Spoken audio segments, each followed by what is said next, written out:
Hi everybody, this is Mr. Waxler, the AP Government teacher at Barrington High School. I'm here to go over the different types of writing you'll see on your Unit 1 exam. Now it's important to note that I'm using the sample responses from the AP US Government and Politics Practice Exam from 2018. These are publicly available. So the two types of writing that you're going to see on your Unit 1 exam are going to be the scenario concept analysis and the argumentation. Although for Unit 1, all you're going to have to do for the argumentation is write an outline, not a full essay. So the first type of response that you're going to complete is a scenario concept. In this type of response, we'll give you a scenario and you'll have to explain how concepts from the unit apply to the scenario. So let's go over for your response question 1 here, as it's a good example of what you might see. The scenario is, consumers complained after EpiPen maker Mylan hiked the price of the emergency auto-injector by $100 in recent months with no obvious reason. The price has increased 450% since 2004, when a dose cost $100 in today's dollars, to its current price of more than $600. The medication itself isn't expensive.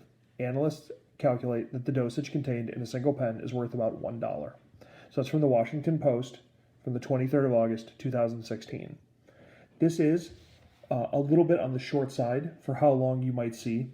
The scenario concept from the last AP US government test that was given in the spring of 2020, the average length was approximately 3 paragraphs. So this is a little bit shorter than you might normally see. But it won't be any more difficult to read than this. It'll be taken from a mainstream media source. So in this, you'll have to respond to 3 different prompts. A, describe a power Congress could use to address the comments outlined in the scenario. B, in the context of the scenario, explain how the use of congressional power described in Part A can be affected by its interaction with the presidency. C, in the context of the scenario, explain how the interaction between Congress and the presidency can be affected by linkage institutions. Now, I'd like to point out right now that this content is from a later unit, so you would not be expected to know this now, although I suspect some of you would be able to answer this question right now. So I'd like to point out the structure of A, B, and C, where it uses the verbs describe, explain, and explain. You need to do what the prompt asks, not what you'd like to answer.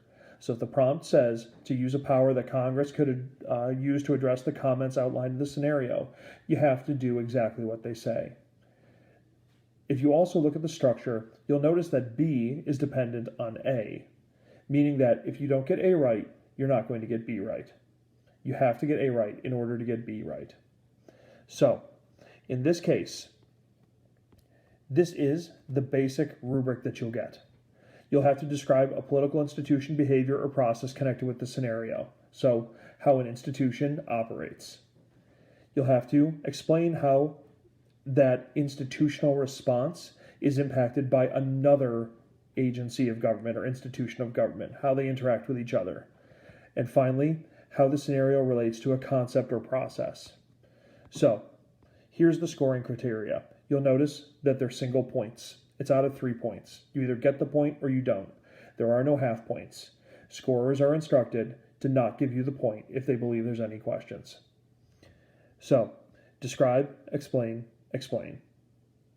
So let's go over a sample response. This is sample 1A, and again, these are publicly available, and the link to these are in the 1.0 folder under the title Sample Responses, Scenario Concept Application, 2018 Public Responses.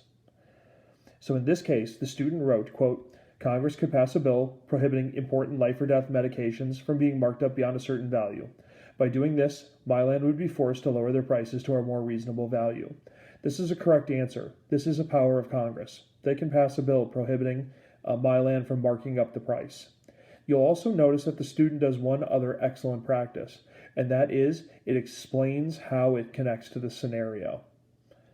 In the second part, it says if the president is not in favor of this sort of legislation, he can veto the bill passed by Congress. This is also a correct answer. It explains how the president can interact with Congress. You'll notice in the next sentence in paragraph 2, it says, as a result, Congress's use of their power was mitigated by the president's use of his. They go through and they explain the interaction. Finally, they explain how it interacts with linkage groups or linkage institutions. That's not something we've covered in the course yet, although we will soon. So in this case, you're just going to have to take my word for it that the person's answer in the third paragraph is correct. Interest groups are a linkage institution, and the student correctly identifies them. You'll notice here that the student does more than just write in a single sentence. They explain how it connects to the scenario. I'm going to scroll now to the second type of writing that you're going to do, which is the argument response.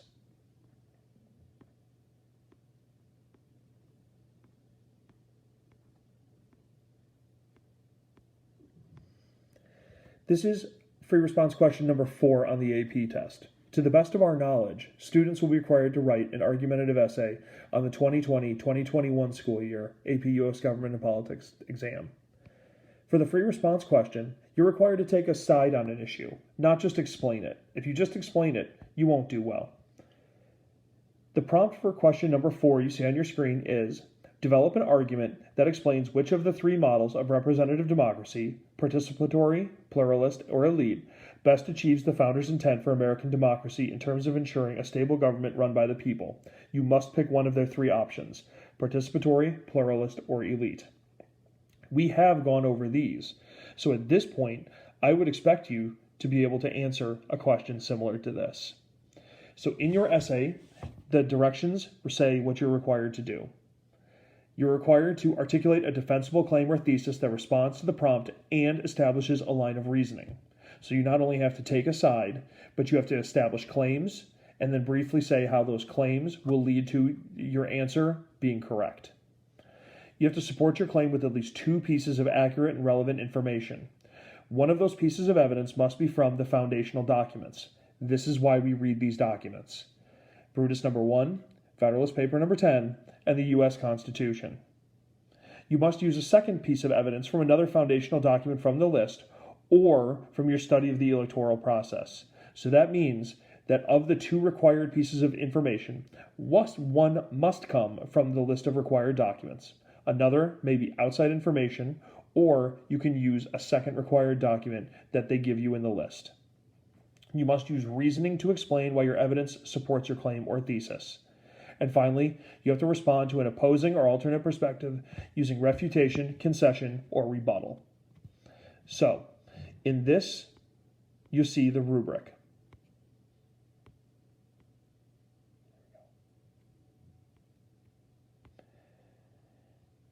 For the 2020-2021 exam, we are anticipating that the argumentation essay will be out of 6 points.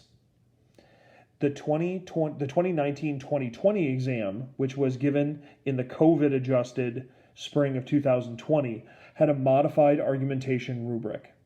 Again, we believe right now, to the best of our information, that the rubric you see on your screen now will be the rubric you'll be scored on in May of 2021. So, you get 1 point for articulating a defensible claim or thesis that responds to the question and establishes a line of reasoning. You must have all of these parts in your thesis in order to get the point. You must establish a claim. You must establish a defensible claim.